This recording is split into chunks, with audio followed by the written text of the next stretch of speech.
My symptoms started probably in my teens. They would come and go. I'd have pain and swelling and inflammation that would be gone usually by the time I had a doctor's appointment. So it took probably around 15 or 20 years to receive a proper diagnosis. I spent a lot of that time feeling like maybe I was crazy.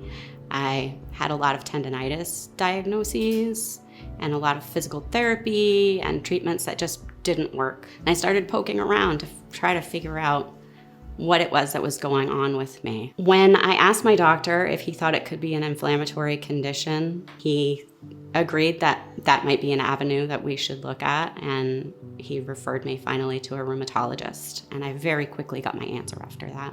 My diagnosis is rheumatoid arthritis. One of the most frustrating things post-diagnosis has been the journey through treatment. There were a lot of medications that didn't work.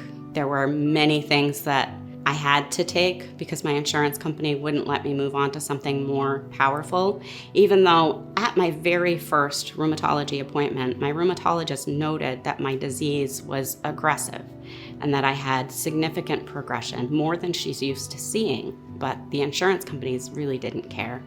There have been a few times that I've been forced to either switch a medication or to go back onto a medication I have tried before that didn't work for me. It is incredibly frustrating to have to navigate this kind of a condition with all of the rails and stop guards that get in your way.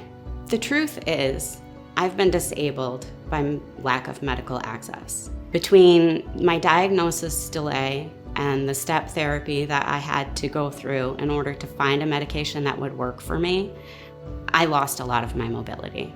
My hands are wrecked, and I have an artificial hip, and I worry frequently that there will be another roadblock, that my medication will be changed again, and that I will eventually end up in a wheelchair because of it. If you gave me a magic wand to change the medical system, I would put the power to make the decisions back into the hands of doctors. I often wonder what my life would be like if my doctors had the power, and I know there are a lot of things that I used to do that would still be part of my life today. It's been incredibly frustrating and made me so angry that everything that I needed to remain able-bodied was right there, just beyond my reach. I hope that my story helps policymakers to understand that the system needs to change so that patients can access the care that they need.